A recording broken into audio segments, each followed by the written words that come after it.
President of the United States, Donald J. Trump, accompanied by the Los Angeles Dodgers owner and chairman, Mark Walter, and manager Dave Roberts.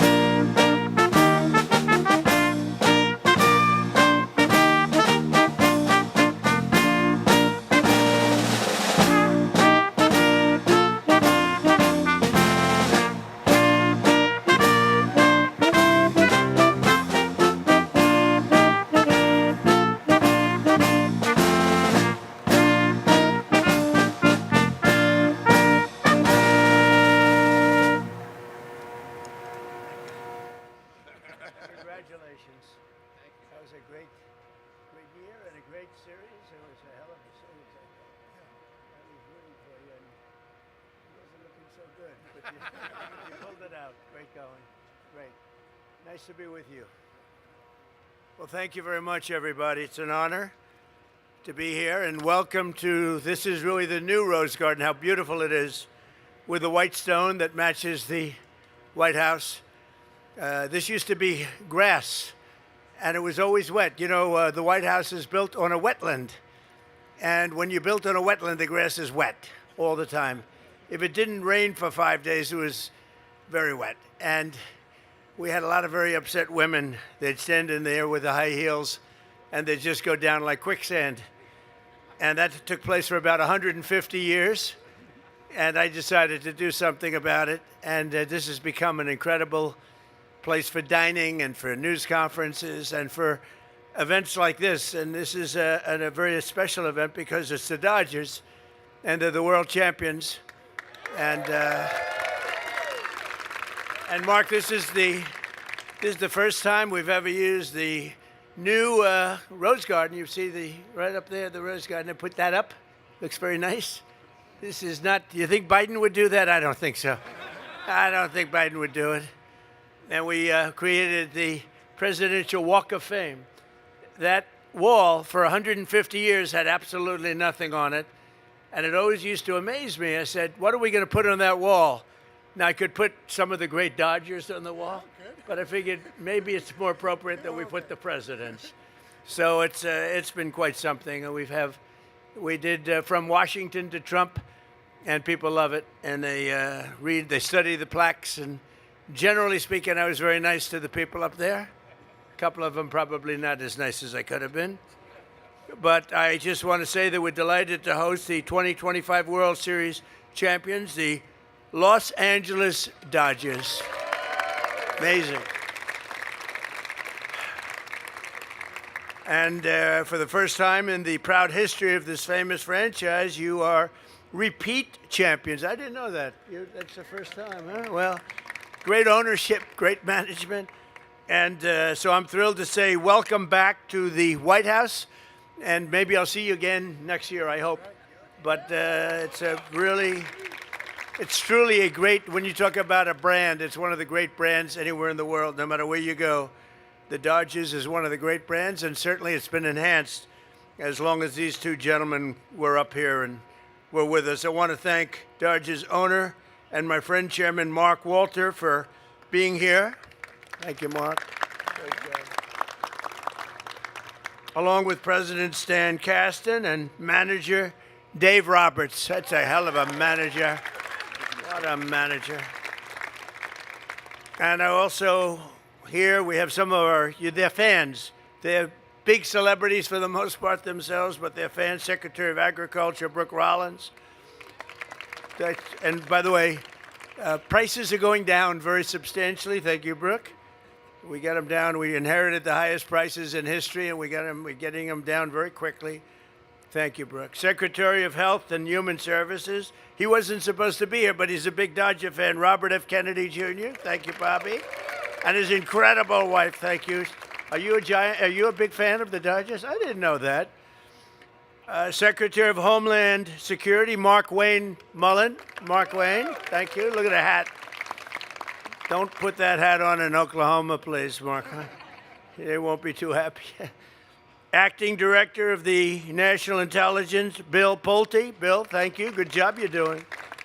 U.S. Ambassador to the Republic of Korea, Michelle Steele. Thank you very much. Thank you. And many representatives and some of our wonderful senators and congressmen, I want to thank you all for being here. Also Vince Fong and Young Kim. Thank you very much. Thank you both very much. A lot of politicians. I'm not going to introduce the politicians. We'll be here all day. The 2025 Dodger season was one for the record books in 150 years of Major League Baseball. No player has ever earned more than one unanimous league MVP except for an international legend named Shohei Ohtani. Shohei Ohtani. That's him. He's amazing. He's amazing. Everybody loves him. Last year, Shohei did what was previously unthinkable. Nobody thought it was possible. He collected his third straight unanimous league MVP with a franchise record, 55 home runs. And if you would have told me you can be the best pitcher and the best hitter at the same time, you know, Babe Ruth was pretty close to that. They drafted Babe Ruth. He was 19 years old. I know something about baseball. Babe was 19 years old. They considered it the worst trade in the history of sports. I would say Babe will always take that. He was 19, and they got a 36-year-old third baseman and $100,000. So I would rate that pretty bad. They drafted him as a pitcher, but he did something very unusual. He led the league in home runs as a pitcher. That one you have to do. He's pretty close to doing it, I think. I think you're pretty close to doing it. But Babe did something that nobody, and so they made that trade, and that goes down as the worst trade in the history of baseball. And but the Babe was the Babe, right? You know the second worst trade in history, just out of curiosity? Kareem Abdul-Jabbar for the entire Los Angeles Lakers team. Okay? They traded the whole team to Milwaukee, and they won plenty of championships with Kareem. But this group started their title defense with 9 pitchers injured before the first fastball was ever thrown. They played their opening game in Tokyo and traveled more than 2,000 miles. It's more than any team has ever traveled. In fact, from the first pitch to the final out, they endured and triumphed through the longest season of any team in the history of Major League Baseball, 229 days. I didn't know that. Did you know that? That's a pretty crazy fact. I mean, it's not the kind of fact you think about. What is it going to be, a half a day longer or something? I don't know. That's a different kind of a fact, Mark, than I ever heard of, but that's what they give me to read, so what can I tell you? 220, the longest season ever? I don't know what the hell that means. In the postseason, the Dodgers exploded with 9 wins in their first 10 games. Unbeatable. In the National League Championship Series against the Brewers, the brilliant Dodgers pitching rotation of Blake Snell, Tyler Glasnow, Shohei, and of course, Yoshi Yamamoto combined for a record-setting ERA of just .63. In other words, if you get 1 run, you're in good shape. That's amazing pitching. And by the way, I just asked Dave, I said, how are you doing this year? You know, I've been a little busy with Iran and some other things, so if I know too much, you wouldn't be happy. I wouldn't be doing a good job if I know too much. But I said, how are you doing? He said, we have the best record in baseball, right? So far, right? Yes, sir. That's good. Might see you back next year, I hope. So, not starting rotation, and think no starting rotation has ever done anything better or anything even comparable to the championship series in the history of the sport, with some great pitchers, some of the greatest pitchers ever. In Game 2 of the same series, superstar Max Muncy hit his 14th postseason home run. Where's Max? Right there. Come on, Max.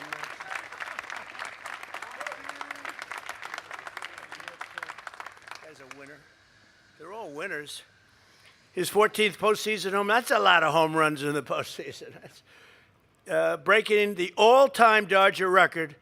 Who's second? Who did you break there, Max? Who was second? Pretty good player, right? I'm not sure. I'll let you know later. I'll let you. He's not done yet. I'll figure it out. He's got a long way to go too. Then the decisive Game 4, Shohei pitched a 6-inning shutout, struck out 10 batters, and on the other side of the plate hit an unbelievable 3 home runs. In fact, I was watching the game, and before the announcer said it, he said, that might be the greatest game ever played. The guy pitched 6 unbelievable innings and got 3 home runs, won the game. His Herculean effort sealed the National League pennant and lifted the Dodgers to the World Series championship. Think of it. You have a man on the team who pitched perfectly and hit 3 home runs, I think in a single. And I said to myself, that's the greatest game ever played by one person, because you did the pitching and the hitting. And he's not finished yet also, right? He's not finished. He's got a lot of them left. That World Series against the Toronto Blue Jays proved to be among the most thrilling championships in the history of the sport. I watched it because I was having a little bet with the Prime Minister of Canada. I had a little bet. I was not feeling so good for a little while. It wasn't looking so good, neither were you. After splitting the first 2 games, Game 3 went to extra innings, forcing this pitching rotation to grind through some incredibly tough spots. In the top of the 12th, it went a long time. Legend Clayton Kershaw. Where's Clayton? I want to see.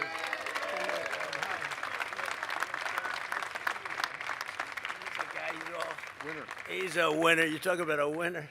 Fantastic. Look at that guy. I watched him beat a lot of our teams that were supposed to do well. They didn't do too well against him. And he's still pitching well, I'll bet, right? Well, he's spending time with the family now, sir. Well, it's called, yeah. But it is called ultimately talent, right? Yes. Would you say talent is the whole ball game? You could pitch right now. If they needed you, you'd be out there, right? No? And he's smart. Anyway, Clayton took the mound for his last time in Dodger blue, and with the final pitch of his epic career, and it was an epic career, he got this team out of a bases-loaded jam. That was really something. They picked the right person.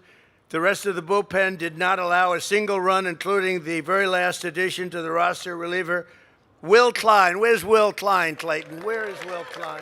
Hi, Will. He's a big guy, too. Were you nervous?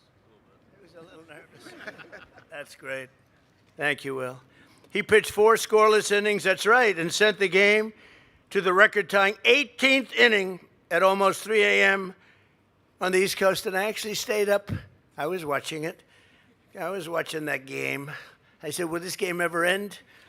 It was a long one, but it was amazing, actually. I thought it was a game that you were going to lose about 4 or 5 times, and you ended up winning. Luck is okay, too, right? Luck is okay. Yeah, it's Absolutely. okay. Well, but with talent, you get a lot of luck. In the bottom of the 18th, with a chance to end the game, who else would you want at the plate other than Freddie Freeman? I love Freddie Freeman. Where's Freddie?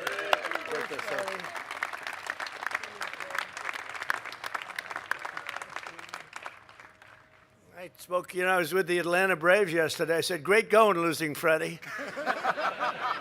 It's true. I was in Atlanta. I made a speech, and your general manager and president of the team, 2 great people, by the way, and they do love you. I wouldn't say they're thrilled, but I talked about it. I said, what about Freddie? Could you have kept him? And I don't know the answer to that, but all I know is you've been just as good here as you have been. Usually it doesn't work out that way, You go, and it's not quite the same. We could name a lot of players you got. I think you may be even better. Is he doing pretty well? Shohei, is he doing a pretty good job, right, Freddie? It's pretty good. Freddie's pretty good. Well, they are not happy. Let me just tell you that. They were very nice people, but they weren't thrilled at my bringing your name up. On a 3-2 count, Freddie squared off with a fastball over the middle, blasted it 406 feet to center field, raised his arms high, and walked off a World Series game for the 2nd year in a row. That was the 2nd year. That was something. Then World Series MVP Yoshi Yamamoto, oh boy, did he pitch well. Pitched an incredible Game 6, sending the Dodgers to an unforgettable Game 7. Where's Yoshi?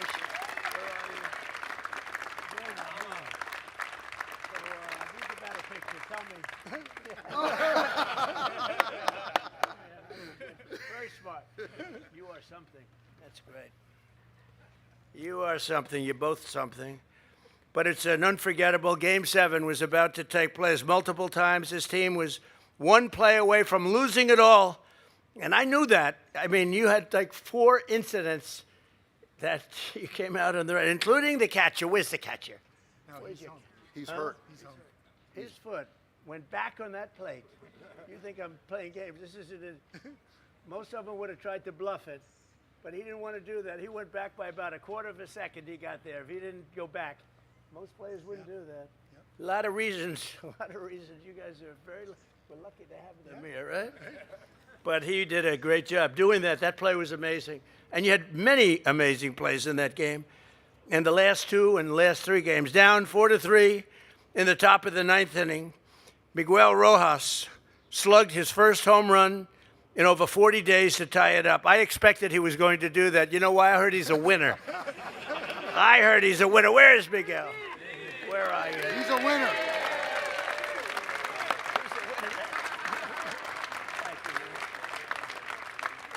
So did you expect that to happen? Absolutely. Just so you know. You thought he was going to. That was great. That was amazing, actually. In the bottom of the same inning, he threw out a Blue Jay. Oh, that's right. You did that great throw, too. Boy, that was a hell of a. You giving him a little increase, please? That's his department. All right. So that was pretty good. Yeah, that was a rather good game for you, wasn't it, huh? Was he the MVP of that game? Or close? Maybe not. No, I think it was Yamamoto. I don't know. Yeah, that's right. You had a lot of them. But they were 2 incredible plays. Good. Would you give it to him? Huh? Got to go with them. They got to go.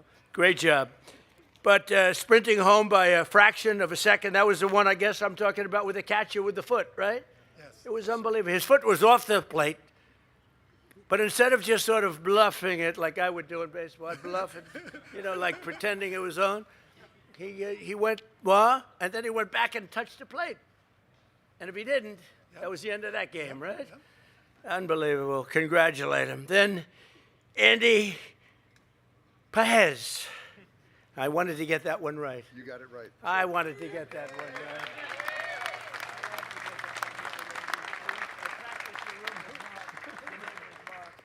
I had to get that right because the Y is an H. And it was easy once they told me that. I can't get you wrong. I'd be in big trouble. But Andy came off the bench for one single play in the outfield. The Blue Jays drove a deep fly ball over his head.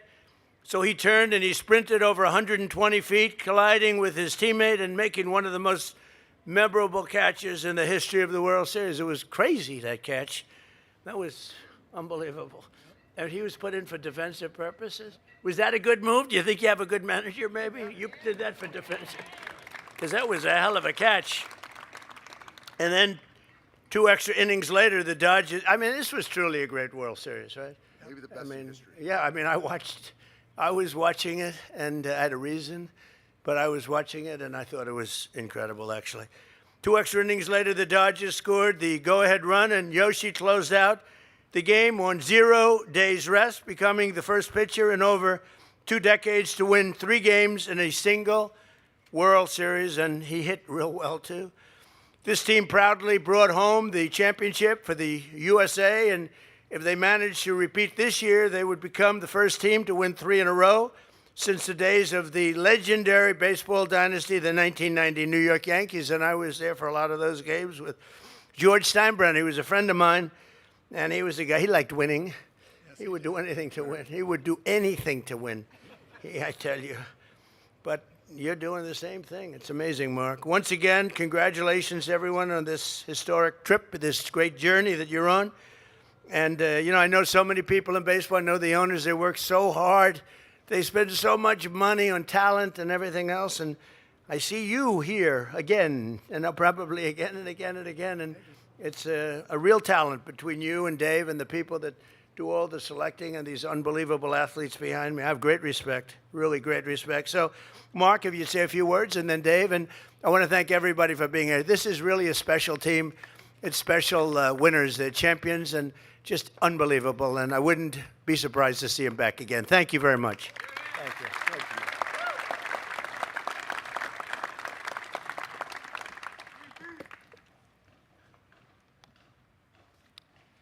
Thank you, Mr. President. It's truly an honor for us to be back at the White House again. We are so proud of our 2025 championship team and our back-to-back titles. This is such an exceptional group of people. Oh, I think, sorry about that. Okay. Mark, sorry. okay, yeah. Okay, it's back-to-back titles, and we're once again here to celebrate with this great tradition of celebrating a championship with the President of the United States. Thank you. Thank you very much. We're grateful to be here following another incredible season with what many believe was the greatest World Series ever played. Winning back-to-back championships is an extraordinary accomplishment, and it reflects the talent, determination, and character of everyone in the organization. Thank you for welcoming us today, Mr. President. We're proud of that team and what it has achieved, and we hope to be back here again next year. Good. Thank you very much. Thank you, Mark. Thank you, Mr. President. And I had a script, but I just want to say that we're very grateful to be here. And you said the term winners many times. And this group of men and some men that aren't here that were part of the 25 World Series championship were big parts of this. The support staff, the coaches, front office, ownership, men of character, people of character. And we did something that hasn't been done in over 30 years, going back-to-back World Series champions. And we are going for a three-peat. We're in the middle of this season right now, the grind, so thank you. The only thing I'll have to say is I hope when you watch our guys play, you can be proud and say these guys do things the right way. Their names are everywhere on social media, in the news, but when it comes to winning 11 games in October or 13 last year, these guys all come together unselfishly, and you never know what moment is going to present itself, but we have all these guys here that are ready when called upon, so we're very fortunate to have these guys, and hopefully we got more Dodger fans. So thank you very much, Mr. President. Great job, Dave. Thank you. Wow. Oh, that looks good. We'd like to present this to you as a Oh, wow. Honorary? Oh, you have to be kidding, huh? Wow. Do I have to report this? I don't want to report this. That's beautiful. Thank you very much. It's got your name on it, so That's it's so only good. worth it to That's you. right. That's really beautiful. That's beautiful. Thank you. Thank you, fellas. You know what that looks like. Thank you very much. And? You know what? I'll put it right Yeah, here. right. All right. And a World Series jersey. Thank you very much. 47. Wow, thank you. And I just want to say something I don't do often, but so right behind me is the Oval Office, and as I said, this is the first time we've ever done this here in the Rose Garden, because now it's equipped to do it. And I hope you like those cushions because they are 4 inches as opposed to 1 inch. It's supposed to be 1 inch like this, like a little pad. And I said, get me the 4-inch ones. They don't make them. Now they're going to make them after they see this on television. They'll probably they'll make a fortune with them. But they are pretty cool. But I just want to say that we're steps away from the most powerful office in the world, the Oval Office, where everything begins and ends and begins. It's all, there's nothing like it. Most important people in the world go in here. We had King Charles here 3 weeks ago. We have President Xi coming in another 3 weeks. He's going to be coming here in September. But people walk into the Oval Office, and no matter who they are, they just sort of feel sort of different. And it's a great place to negotiate because everyone's all discombobulated when they walk in, and this is a great time for me to negotiate with them. So we do that as often as possible. But I did it with the Dodgers the last time, and I'm going to do it with the Dodgers this time because we have a special, beautiful coin that everybody loves and everybody wants. And if the Dodgers would like, we're going to walk, and this time it's much closer because last time we had to walk all the way from the other side of the building. There's the ballroom and the military facility. Here's the helipad we're building. We're building a beautiful helipad after many years. The helicopters are landing on the grass. And the new helicopters didn't do well on grass. So we're putting up a beautiful helipad and have a lot of things going. We're bringing this building to a level that it was not at even when it was first built in 1792, if you can believe it. So we're doing little things. As a real estate person, I love doing it. To me, it's an honor. It's a great honor to do it. But so what we're going to do is we're going to take this unbelievable team to the Oval Office, and we're going to present them with some great things. And I just want to thank everybody very much. This is a special moment, and I think especially because it's the Dodgers and it's Dave and Mark and people that are unbelievable in their own right, unbelievable talents and leaders. Thank you very much, and a job well done. Thank you. So let's go. Come on.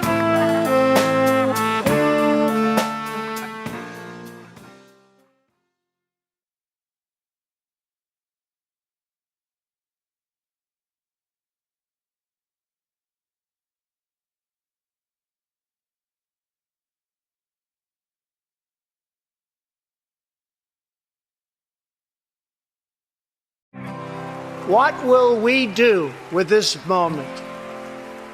How will we be remembered? Look at the opportunities before us. This election really isn't about the left versus the right. It's about we the people choosing our government and the choice between freedom versus tyranny. Nobody has a chronic disease burden like we have. Why are we allowing this to happen to our children? Ultimately, the only thing that will save our country is if we choose to love our kids more than we hate each other. What is going on here is deeper than politics. It is deeply spiritual. We are being called to rise above the hatred and the fear and the evil. We need to remember above and beyond that we must love our neighbors, that we must treat other people as we hope to be treated. You want to be a rebel? You want to be a hippie? You want to stick it to the man? Show up on your college campus and try calling yourself a conservative. America is going to reach heights that it has never seen before. The future is going to be amazing!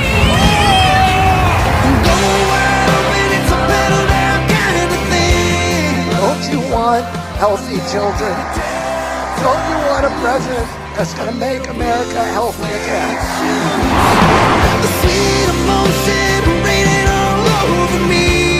I come to you today as a former Democrat. I will be a first-time Trump voter tonight.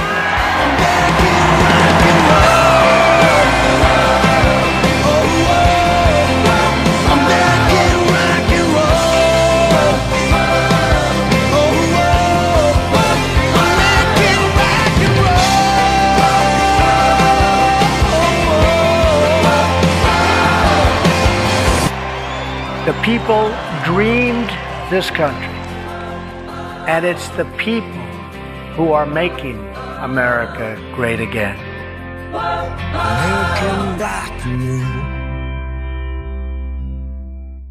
Donald was the young man who was going to conquer Manhattan. He takes chances that would make a less daring man shudder. To think about the arc of where he's been in, it's like some sort of mythical story or something. This sounds like political presidential talk to me. Donald Trump seems to always get stronger when challenged. My God, that guy's got resilience. Those who deal with you underestimate you and live to regret it. It's always good to be underestimated. It is not about politics. It's about our love for this great country, America, and we're not going to let it fail. I will fight like no one has ever fought before. Trump is the bodyguard of Western civilization. You want to talk about a fighter, a walk through fire? He's an absolute savage. He knows that this is much bigger than him. This is about the American people. They have no idea what they have unleashed. He was ready to go face the cameras and come out swinging. What will future Americans say we did in our brief time here on Earth? It will be defined by your vision, your perseverance, and your grit. Nothing will sway us, nothing will slow us, and no one will ever stop us. We are Americans. Ambition is our heritage. Greatness is our birthright, and the future belongs to us.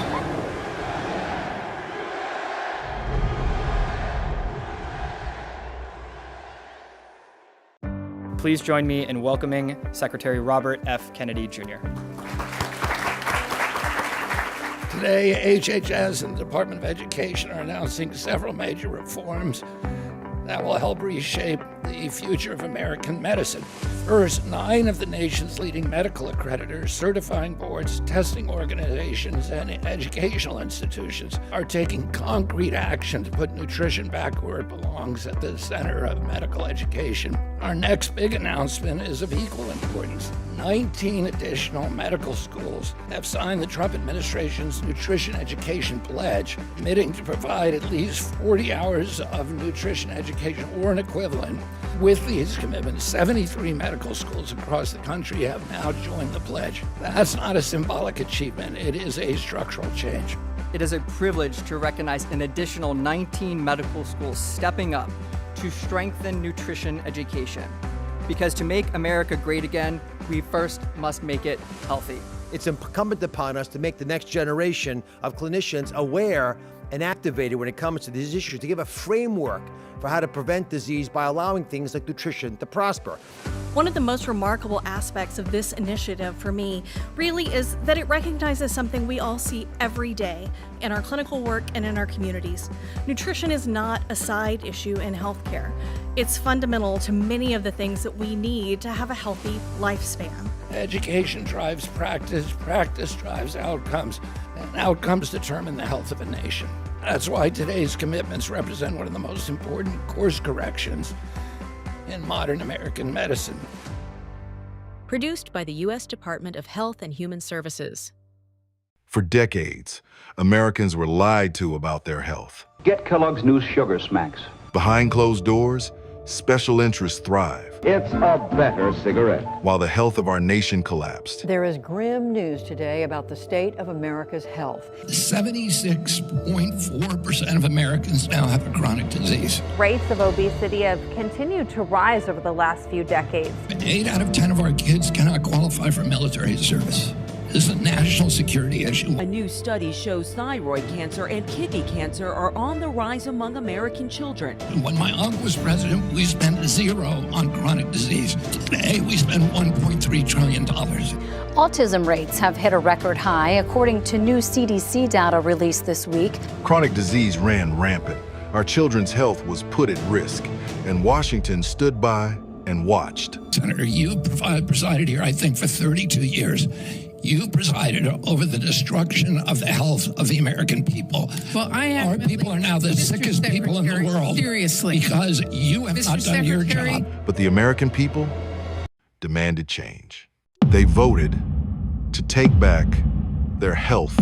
Robert F. Kennedy, Jr., we're joining forces to defeat government corruption, restore free speech, and make America healthy again. We're going to make America healthy again, you know? Under President Trump and Secretary Kennedy's leadership, the movement to make America healthy again has begun and made historic progress. At the Department of Health and Human Services, the greatest minds have come together to end regulatory capture and fix what Washington broke, but most importantly, to end the chronic disease epidemic. Dr. Jay Bhattacharya at NIH, Dr. Marty McCary at FDA, Dr. Mehmet Oz at CMS, and Secretary Kennedy leading the charge at HHS. Together, this all-star team is rebuilding America's health with historic wins. We're stopping the use of taxpayer dollars to buy junk food that makes Americans sick. Nearly 100 MAHA bills have been passed in states across the country. We're ending the loophole that lets untested chemicals sneak into your food. We're restoring mothers' trust by removing heavy metals from baby formula. We're bringing honesty back to vaccine safety. No politics, no profits, no mandates, just transparency, informed patient consent, and real gold standard science. We're investigating the root causes of autism, delivering answers to the families the government has long avoided.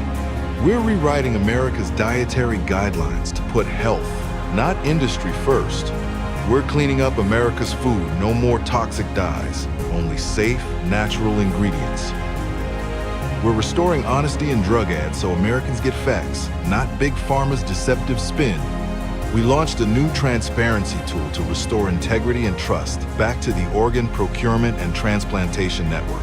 Under President Trump's direction, we're using data and AI to fast-track diagnostics, treatments, and cures for pediatric cancer, because every child deserves a chance to grow up.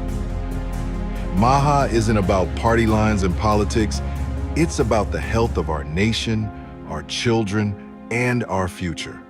So join us. Take back your health, and together, we can make America healthy again.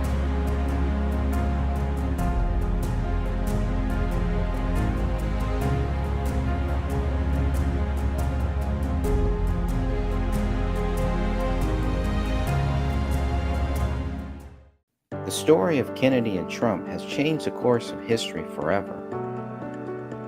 August 23, 2024 will forever be known as the day we turned the corner and took back our great nation and changed the course of history and brought hope to a free world. Join me as we relive the strange relationship between Kennedy and Trump, leading to their return to the White House to make America healthy and great again. I spent 2 years following the Kennedy and Trump campaigns. Long before the two men ever considered running for president, Kennedy sued Trump and stopped him from building a golf course near the Hudson River. After Trump won the presidency in 2016, he recruited Kennedy to look into vaccine safety issues. Kennedy was forced out the door after clashing with a man by the name of Anthony Fauci. But the assassination attempt on President Trump's life brought Kennedy and Trump closer than ever.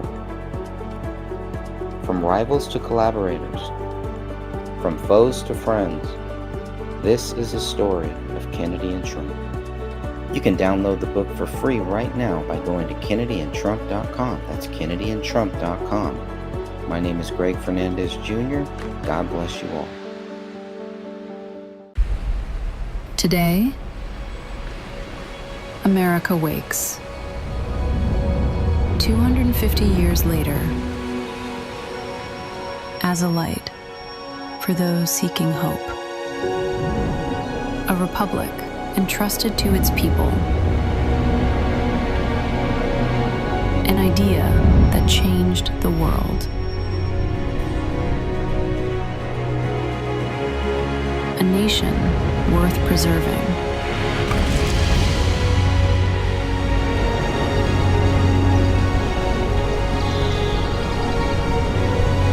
A dream worth pursuing.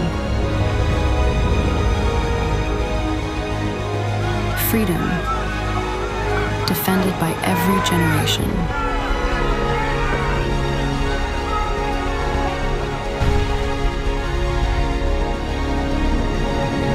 The story continues. With this dawn, the next chapter begins.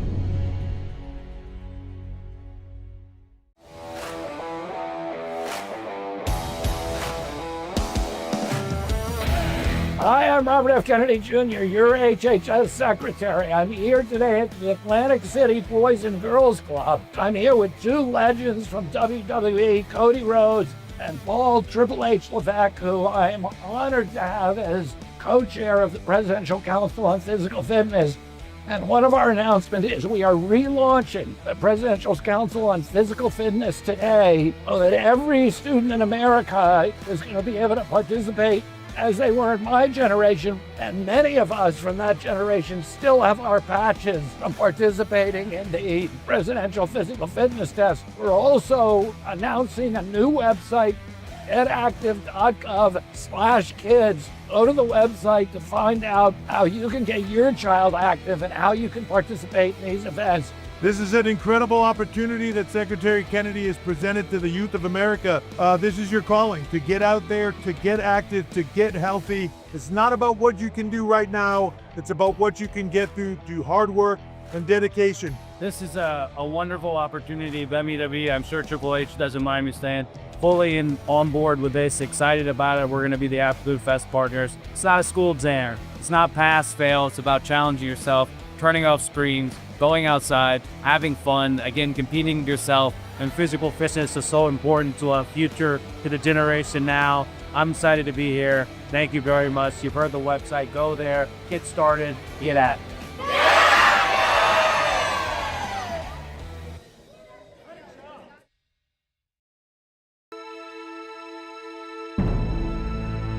Hi, I'm Robert F. Kennedy Jr., your HHS Secretary. This 4th of July, we celebrate 250 years of American independence and the enduring strength of the American people. The men and women who built this nation understood a simple truth. A strong nation depends on strong people. As we celebrate our independence, we also have to confront the greatest threat to American strength, the chronic disease epidemic. We spend more on healthcare than any nation in history, and millions of Americans are sicker than ever before. When my uncle was president, we spent $0 on chronic disease. Today, we spend $1.3 trillion every year. Nearly 80% of adults don't get enough physical activity. More than 1 in 3 American teenagers are overweight, and 77% of our young people cannot qualify for military service. This crisis touches every part of American life.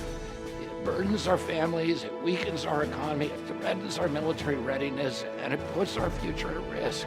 A healthy person has 1,000 dreams, but a sick person has only one. Under President Trump's leadership, we're reversing course. We are putting prevention back at the center of healthcare. We're challenging the failed status quo. We're shifting our focus from sick care to health care. We're confronting the root cause of chronic disease. We're rebuilding trust in our food, in our medical and public health systems. And we're putting American children and families first. The Trump administration is restoring one of our most fundamental freedoms, the freedom that comes with good health. Every American has a role to play. Take back your health, eat real food, get active, spend time outdoors, build healthy habits, because a healthy nation is a strong nation, and a strong nation is the foundation of freedom. And together, we can make America healthy again. Happy 4th of July. Produced by the U.S. Department of Health and Human Services.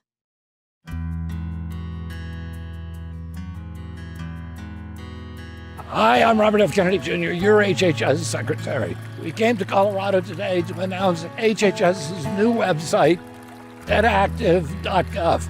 We have a chronic disease epidemic in our country. 80% of adults do not get enough physical activity. 77% of our kids can't qualify for military service. 35% of our teens are obese or overweight. But in addition to the chronic disease epidemic that affects physical health, we're also suffering through a spiritual malaise that affects our mental health. A malaise of isolation, of fragmentation, of atomization. Our 16-year-olds are now spending 8.5 hours per day on social media. The principal cause of death now in that age group is suicide. They're consumed with anxiety, and no wonder. They don't know how to downregulate their feelings. They don't know how to mediate disputes or accept defeat. And the remedy for all of that is connection. You get connection through other people, but you also get it by connecting to creation. And that's the prescription, not just for the chronic disease epidemic, but also for the mental health crisis in our country. Go to getactive.gov. We will teach you how to connect with the national parks, eat real food, get outside, get active, and that's how you make America healthy again.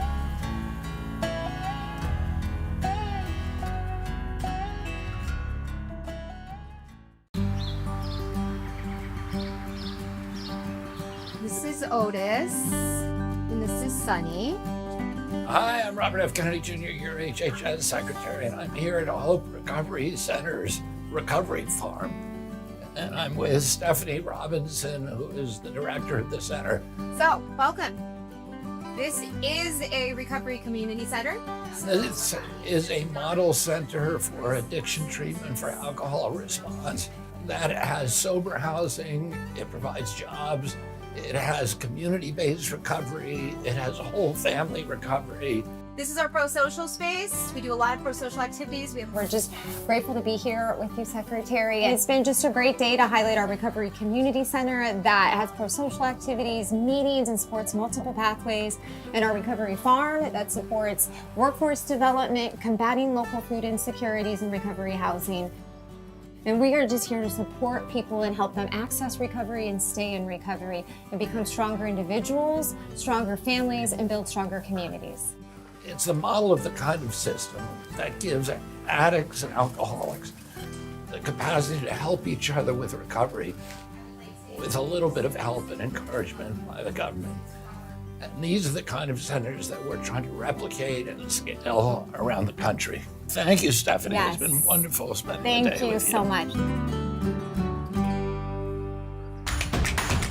Produced by the U.S. Department of Health and Human Services. Are we ready? We're excited to get our program started and celebrate World Autism Awareness Day. Children are a blessing to their families, and children with autism are no different. They bring resilience, joy, and a sense of purpose to most families. It's also true that raising a child with autism and being a person with autism comes with a lot of challenges.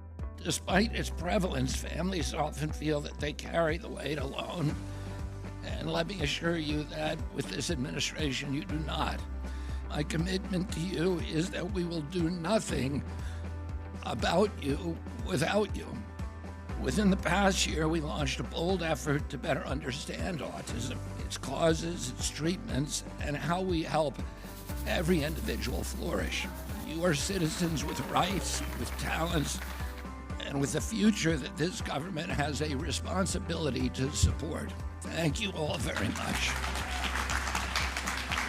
It's so heartening and inspiring that Secretary Kennedy and President Trump have both made autism a priority and really recognize the needs of autism families across the spectrum. 1, 2, 3. World Autism Day! Produced by the U.S. Department of Health and Human Services.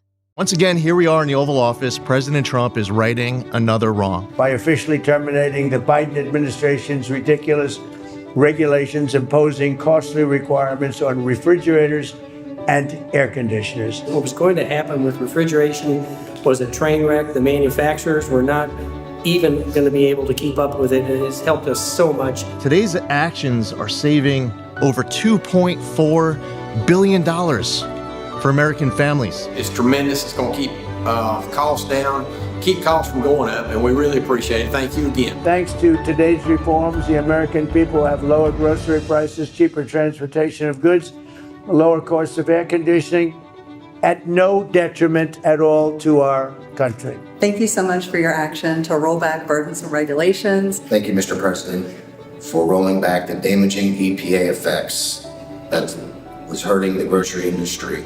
You're really trying to help small business grocers stay in business and have low grocery prices. So thank you so much. At the Trump EPA, we are proudly implementing President Trump's agenda every single day and delivering for the American people.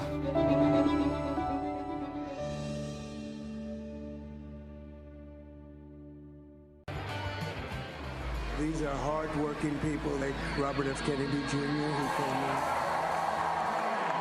And he's going to help make America healthy again.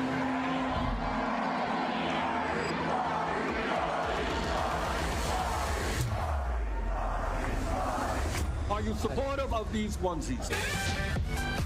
Now we're talking about doing something. Boxing champion Mike Tyson is teaming up with the Maha movement. We're phasing out 8 common artificial food dyes. He told us to fix it, and we are now fixing it. Operation Stork Speed. President Trump has directed me to find out what is causing the autism epidemic. He is removing the CDC's recommendation for children and healthy pregnant women to get the COVID-19 vaccine. Now we're talking about doing something. Doing something. We've just signed 6 more waivers on SNAP. The nation's biggest retailer embracing the Maha movement. You're now seeing reforms that have been discussed for 35 years. Your drug costs will be plummeting downward. It's called Most Favored Nation. These are massive wins for the American people.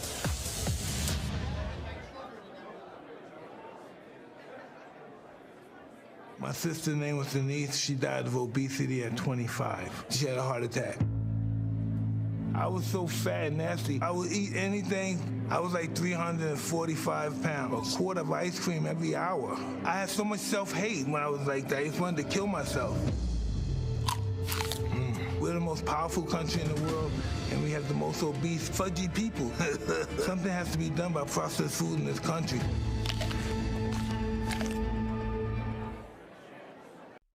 Robert F. Kennedy cares more about human beings and health than anybody. I'm going to let him go wild on health. I'm going to let him go wild on the food. I'm going to let him go wild on medicines.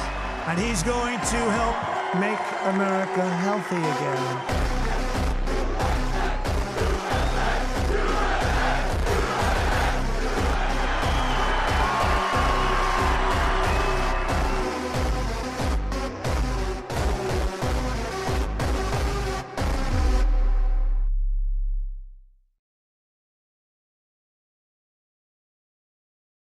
Bobby, I know it seems like everything you do seems to go viral, but did you expect this to go as viral as it has? Everybody's talking about this.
This is one we definitely wanted to go viral.